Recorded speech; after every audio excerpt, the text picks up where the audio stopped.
được nhom cả ná than chẳng biết ai số chiêng xong mít đi mặc hai mà hôn bây giờ ta lương cháy không bạch lụt tại nào ai dương rộp tăng bị năm 83 mau ai mau biết đây cho lại hả tăng bị mà chi và man pòn lưประมาณai lưới thao từ ấy lưới thao từ miên thao từ đấy tề hay miên và bạn lụ đấy tam xa thấy còn lụ bàn này lục từng lại bẹ ấy nè nè đôi bẹ cả chọn đôi bẹ bánh cay thế trong từ lụ bình mà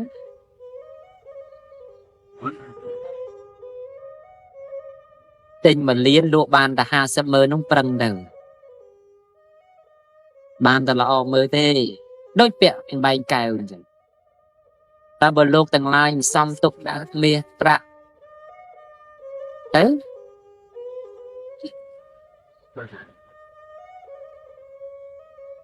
từ ca trai vi khuôn anh biên ốp trong trong ban cây trai cồn và ba bạn lên bà ta cồn bé mà nè mà cả lô chạy bia theo gồm chết là u tê lấy bao nhiêu miên miên mà cả lô chạy cồn về đại tê ấn đang giờ từ nà ăn vào ba hạ tiết xong ta cặp bao hơi ơi rồi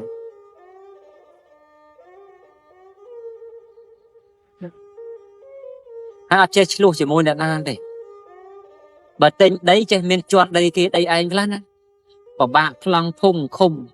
lụa nó sẽ nhé đó rồi giao nè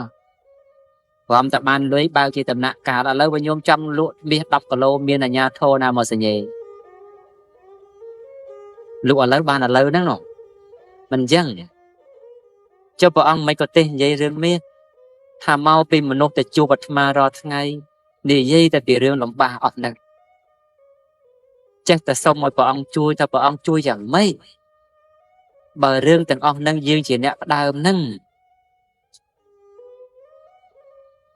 nhông còn tên đây nè sai sập mờn lâu trong lụa vinh ta một hay mờn đê xông vào ông chui bởi do sai sập mờn để tinh miệng cao đóng trong lụa nó mình vào bạo mà đào bỏ tên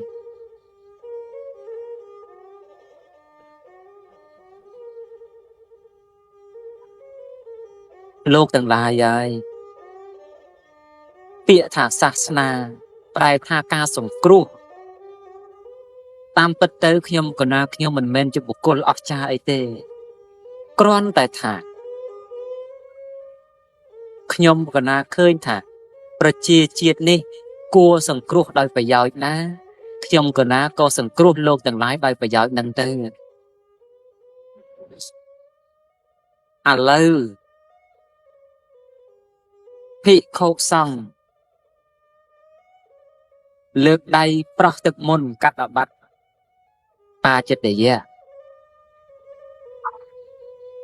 ប៉ុន្តែប្រជាពលរដ្ឋដែលកំពុងតែដេកហូរទឹកភ្នែករាល់ថ្ងៃដោយបំណុលខ្លះដោយជំងឺដង្កាត់ខ្លះហើយបានអាទឹកមកតំណក់ដែលប្រោះចេញទៅនេះមានភាពសប្បាយរីករាយធ្វើឲ្យការរស់នៅរបស់គាត់បានដល់នៅសេចក្តីសុខផ្នែកបញ្ហាផ្លូវចិត្តតើយើងគួរមើលរំលងក្នុងប្រយោជន៍នោះទេព្រោះថាអាបត្តិបាចិត្តយៈនោះដោយហើយទៅកុំបីទៅប្រោះទឹកមុនគ្រាន់តែបរិស័ទយករូបយៈយកមកប្រគេនប៉ះក្តីមិនប៉ះក្តីគ្រាន់តែត្រេកអរថានោះជារបស់អញបើកាត់អាបត្តិបាចិត្តយៈដោយខ្លួនឯងនេះសគាយៈបាចិត្តយៈដោយខ្លួនឯងបាត់ទៅហើយបើជួបហើយលោកទាំងឡាយមានសេចក្តីជ្រះថ្លាមាននៅសេចក្តីសុខខ្ញុំក៏ណាខ្ញុំសូមអនុមោទនាបុណ្យនោះដែរ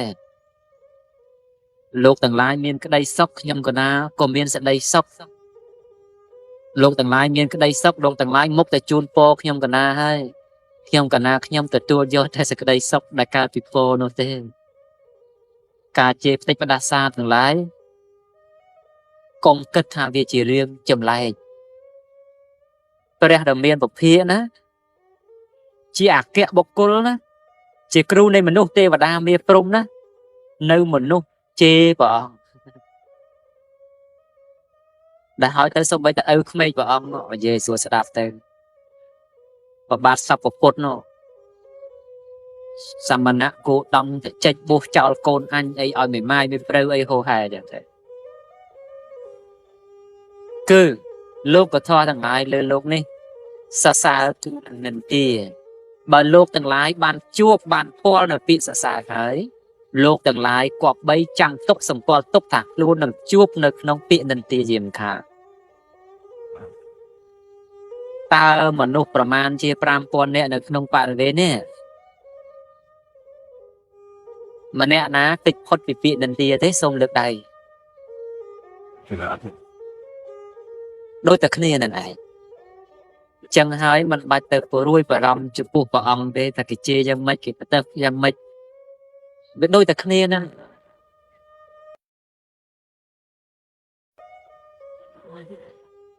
អាត្មាក៏អញ្ចឹងញោមក៏អញ្ចឹងទាំងអស់គ្នាទេអត់អ្នកណាកិច្ចរួចទេចឹងហើយលៃយ៉ាងម៉េចរក្សាតែស្ថិរភាពសុខុមាលភាពផ្លូវចិត្តរបស់ខ្លួនឯងតែទី1គឺរក្សាសិលធម៌ក្នុងនាមយើងជាមនុស្សឲ្យបាន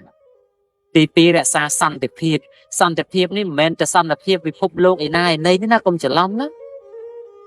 ត្រឹមតែម្ដាយហើយកូនកុំឆ្លោះគ្នានឹងសន្តិភាពហើយកុំកូនចូលផ្ទះមិនទាន់ជេរវាតាំងផ្លូវចូល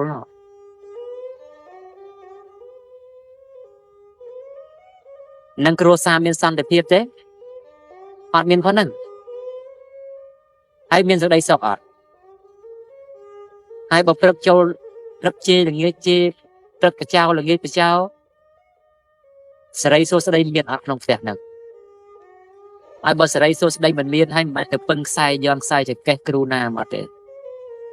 ចំណេញតែគេយកលុយអត់អំពើទេគ្រូហើយអាម៉េចបានតែប្តីខ្ញុំចេះតែជេរអញ្ចឹងចេះតែកាចអញ្ចឹងគ្រូជួយផងគេចាយន់ចាកថា2 3ខ្វាច់ទៅមកខ្វាច់80,000 1លានក៏ចេះតែទិញយកមកដាក់ផ្ទះដែរនៅតែជេរយ៉ាងឯងចង់ជេរលើសមុនទៀតអញ្ចឹងសំខាន់គឺសន្តិភាពផ្លូវចិត្តសន្តិភាពគ្រួសារនិងគ្រួសាររស់នៅដោយសិលធម៌តែឪម៉ែហៅគ្នាថ្ងៃហងហើយកូនចេះពាក្យនឹងដែរហើយតែបើឪពុកម្ដាយឆ្លើយគ្នាបាតចាស់ហើយកូនឆ្លើយបាតចាស់សាលារៀនដែលល្អបំផុតគឺគ្រួសារយើងហ្នឹងឯងសាលារៀនខាងក្រៅសាលារៀនស្អីស្អីដែលបកកែដែលថាល្អខ្លាំងនោះបន្ទាប់មិនសមទេញោមសាកមើលបើគ្រួសារមានសណ្ដាប់ធ្នាប់មានសិលធម៌មានសង្ឃហធម៌កូននឹងវាល្អតាំងពីនៅផ្ទះបាត់ទៅហើយសាលាគ្រាន់តែរុញទៅវាល្អតែបើគ្រួសារសណទេយកទៅឲ្យសាលាលុតឲ្យកើតមាសលុតមិនចេញទេ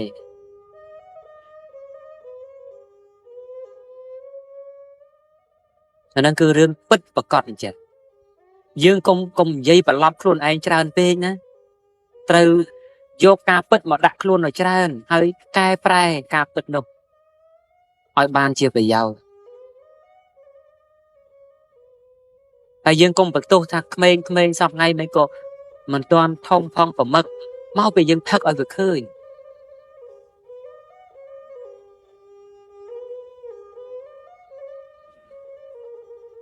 អាម៉េចបានតែក្មេងអត់រៀនលេងទៅទូរស័ព្ទមកពីម៉ែវាលេងឲ្យវាឃើញមកពីយាយវាលេងឲ្យវាឃើញ នឹងហើយជាការបង្រៀនណែហើយដល់តកូនរៀនទូរស័ព្ទលេងទូរស័ព្ទអត់ចេះនិយាយយកមករកលោកជារឿងដែលយើងគប្បីគិតណាហើយកែសម្រួលទាំងអស់គ្នាកែសម្រួលទាំងអស់គ្នាឥឡូវនោះណែក្មេងដូចជាមិនសូវអីបើចាស់វិញអត់ទូរស័ព្ទមួយថ្ងៃដូចជាដូចគាត់នឹងពិភពលោកអត់ខ្យល់ដង្ហើមអញ្ចឹងណាគាត់លេះខ្លះគាត់ណា